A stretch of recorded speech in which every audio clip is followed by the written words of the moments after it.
आज से लगभग 11,000 साल पहले अटलांटिक ओशियन में एक ऐसा शहर हुआ करता था जो कि काफी ज्यादा एडवांस था अपने टाइम से। एक ऐसी सिविलाइजेशन जिसका जिक्र हमें एंशियंट टेक्स्ट में देखने को मिलता है, जिसमें बड़ी बड़ी बिल्डिंग्स, टेम्पल्स, डोम्स, कैनाल्स और यहाँ तक एक स्ट्रॉन्ग नेवी भी थी, जिसे खुद ग्रीक मैथोलॉजी के एक गॉड पोसाइडन ने बनवाया अपनी वाइफ और बच्चों के लिए। जी हाँ, मैं बात कर रहा हूँ the lost city of Atlantis के बारे में, जो कि एक टाइम पे काफी सुंदर और पावरफुल होने के साथ साथ काफी ज्यादा एडवांस मटेरियल और फर्टाइल लैंड से भरी हुई थी। पर अचानक से एक दिन पूरी दुनिया के नक्शे से अटलांटिस गायब हो जाती है, या फिर कहें कि समुद्र की गहराइयों में कहीं समा जाती है। पर वेट वेट वेट, क्या अटलांटिस एक रियल शहर था? ये जस्ट एक फिलोसोफर की बनाई हुई काल्पनिक कहानी? ये काफी ज्यादा चर्चा का विषय है। अगर हम इसे वैज्ञानिक दृष्टि से देखें तो ये महज एक काल्पनिक कहानी थी जो हमें एक मॉरल लेसन देने के लिए बनाई गई थी। बट स्टिल आज भी कई लोग इस शहर को ढूंढ रहे हैं और कई सारी बातें ऐसी भी हैं जो इस शहर के होने का सबूत देती हैं। सो इन दिस वीडियो में आपको एटलांटिस के बारे में वो हर एक पहलू बताऊंगा जो कि आपको सोचने पर मजबूर कर देगा। So without wasting further more time, शुरू करते हैं आज का इंफॉर्मेटिव वीडियो।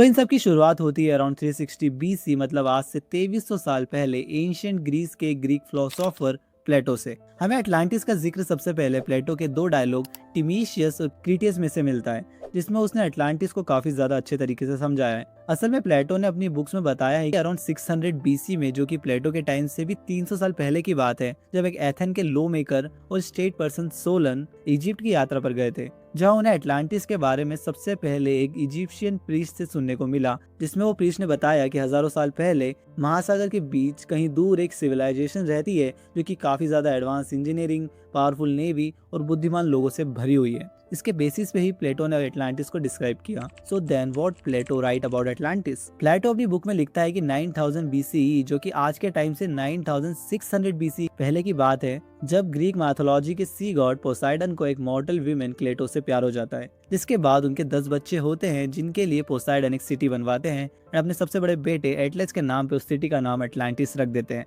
साउंड्स फैसिनेटिंग ना? पर यही स्टोरी प्लेटो ने अपने डायलॉग में लिखी है। प्लेटो बताता है कि अटलांटिस कहीं दूर पिलर्स ऑफ हरक्यूलिस के पार, जो कि देखा जाए तो स्ट्रेट ऑफ गिब्राल्टर को डिनोट करता है, उससे कहीं दूर आज के अटलांटिक ओशियन में मौजूद थी। प्लेटो ने सिटी को काफी अच्छे से डिस्क्राइब किया, जिसमें बताता है कि अटलांटिस सिटी उस टाइम के ग्रीस शहर से भी ज्यादा बड़ी थी और काफी ज्यादा एडवांस एंड ऑर्गेनाइज थी, जिस पर खुद पोसाइडन और उसकी फैमिली राज करते थे। सिटी एक काफी यूनिक तरीके से डिजाइन की गई थी। इसके सेंटर में एक हील थी जिसको 3 पानी के और 2 जमीन के कॉन्सेंट्रिक सर्कल कवर करते थे, for example like a bullseye. City में canals, bridges, harbours, buildings, grand palaces के साथ सेंटर हील पे पोसाइडन का एक टेम्पल भी था। मोस्टली बिल्डिंग रेड, व्हाइट और ब्लैक कलर के मार्बल से बनी थी। इंजीनियरिंग के साथ साथ अटलांटिस एक काफी ज्यादा फर्टाइल सिटी भी थी और वहाँ पे कई सारे रेयर मटेरियल्स भी मौजूद थे। According to Plato, Atlantis city काफी ज्यादा वेल्दी, पावरफुल और एडवांस थी, जिसके कारण उनके पास उस टाइम सबसे पावरफुल नेवी भी थी, जिसके कारण मोस्टली लैंड्स पे अटलांटिस का ही राज हुआ करता था। शुरुआत में अटलांटिस के लोग और रूलर्स काफी ज्यादा समझदार थे, बट टाइम के साथ साथ उनमें लालच, घमंड और पावर की भूख बढ़ गई, जिसके बाद अटलांटियंस ने कई लोगों पे हमला करना शुरू किया। एंड ऐसे करते करते उनकी लास्ट लड़ाई हुई एंशिएंट एथेंस से, जिसके बाद अटलांटिस उनसे हार गए और फिर एक दिन और एक रात के टाइम ड्यूरेशन में अर्थक्वेक और बाढ़ आई और पूरा शहर पानी के नीचे समा गया। नॉट स्लोली बट सडनली और कम्प्लीटली। प्लेटो लिखता है कि अटलांटिस को खुद पोसाइडन और गॉड्स ने मिलकर पनिश किया, ताकि एक मिसाल कायम हो पाए कि बुरा करने वाले के साथ हमेशा बुरा ही होता है। अब now the real question arise की जो भी मैंने बोला उसमें कितनी सच्चाई है। इसका जवाब मैं वीडियो में आगे चलकर दूंगा। तब तक ये सवाल बनता है कि अगर ये सिर्फ एक काल्पनिक कहानी थी तो फिर भी आज हम इसके बारे में इतना कैसे जानते हैं, and why this is so famous? तो देखो, काफी टाइम तक तो किसी ने अटलांटिस पे ध्यान नहीं दिया, बट इन ईयर 1882 एक राइटर इग्नेशियस डॉनली एक बुक पब्लिश करते हैं, अटलांटिस द एंटेडिलुवियन वर्ल्ड, जिसमें वो फिर से अटलांटिस के दबे हुए मुद्दे को पब्लिक के सामने रखते हैं। इसमें बोलते हैं कि अटलांटिस सच में एग्जिस्ट करता था एंड यहीं के लोग पूरी दुनिया में फैल गए, जैसे इजिप्ट, बेबीलोन और अमेरिका। डॉनली की बताई हुई बातें काफी ज्यादा बोल्ड और इंटरेस्टिंग थी, जो कि बहुत तेजी से फैलने लगी, और फिर कुछ स्कॉलर और ऑकल्ट ग्रुप्स ने यहाँ तक कह दिया कि अटलांटिस के लोगों के पास सुपरनेचुरल पावर्स, हिडन विजडम और सीक्रेट एनर्जी का एक्सेस था। और वो आज के मॉडर्न अंडरस्टैंडिंग से भी ऊपर की सोच रखते थे। बट इन सब बातों का ना ही कोई सर था ना कोई पाँव, कंप्लीटली मीनिंगलेस बातें। बट इन्हीं सब बातों के कारण एटलांटिस का ऑब्सेशन लोगों में बढ़ने लगा और फिर एटलांटिस की एंट्री हुई पॉपुलर कल्चर में, जहां इस पर books, movies, web shows, documentaries बनी। इसके बाद लोगों के मन में एटलांटिस की इमेज एक फैंटेसी वर्ल्ड की बन गई। Now the biggest question of the video, क्या एटलांटिस एग्जिस्ट करता था? तो इसका जवाब है नहीं। मैं ऐसे ही नहीं बोल रहा हूँ। अगर हम इसे एक प्रॉपर वे में देखें तो आज तक आर्कियोलॉजिस्ट को अटलांटिस से रिलेटेड कोई भी खंडर, पुराने सिक्के, एंशिएंट टेक्स्ट या मैप नहीं मिला। और सबसे इम्पोर्टेंट है डेट्स। देखो, प्लेटो के हिसाब से अटलांटिस उसके टाइम से 9000 BCE पहले एग्जिस्ट करती थी। But according to science human इतने ज्यादा उस टाइम डेवलप्ड हुए ही नहीं थे। बेसिकली हम फार्मिंग, विलेज और हंटिंग जैसी चीजों पे ही जिंदा थे और उस टाइम ऐसी एडवांस सिविलाइजेशन होना पॉसिबल हो ही नहीं सकता था। एंड इसलिए मोस्ट ऑफ द हिस्टोरियंस का मानना है कि story of Atlantis is just a parable, मतलब एक मॉरल लेसन देने के लिए प्लेटो ने इन्हें लिखा होगा। बट फिर भी कई सारे हिस्टोरियंस और साइंटिस्ट ने अटलांटिस में हुए इवेंट्स को रियल लाइफ इवेंट से कनेक्ट करने की कोशिश की।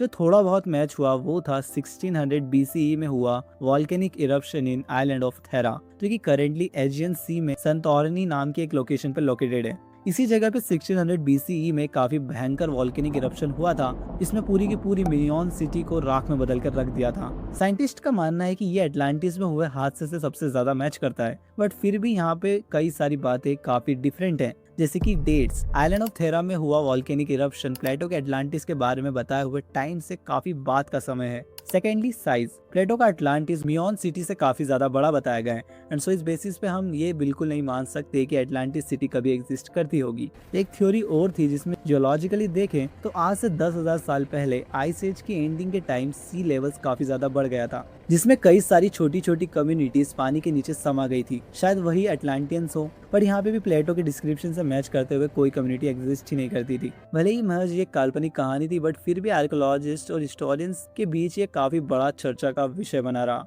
कई लोगों ने अटलांटिस को ढूंढने की नाकाम कोशिशें की, जैसे किसी ने इसे अटलांटिक ओशन में ढूंढने की कोशिश की, किसी ने मिड अटलांटिक के एजोरस आइलैंड में इन्हें सर्च किया। ऐसी कई सारी लोकेशंस पे लोगों ने अटलांटिस को ढूंढने की कोशिश की, जैसे Mediterranean, coast of Spain, marshland of Donana, area around Cyprus, Bahamas, Richat structure in Mauritania. और यहाँ तक कि लोगों ने ये भी सोचा कि कहीं अटलांटिस अंटार्कटिका की बर्फ के नीचे तो कहीं नहीं दबा। पर आर्कियोलॉजिस्ट और साइंटिस्ट ने इन्हीं सभी जगहों को मॉडर्न टूल्स के यूज से स्कैन किया, बट उन्हें सिर्फ ये पता चला कि पानी के नीचे काफी सारे स्ट्रक्चर मौजूद थे, but they are just natural stone formations. Scientist ने ओशियन को सैटेलाइट इमेजेस, सोनर स्कैनिंग और यहाँ तक कि remote operated under water vehicle से ढूंढा, जिसमें उन्हें काफी सारे पुराने अंडर वाटर सिटीज मिली।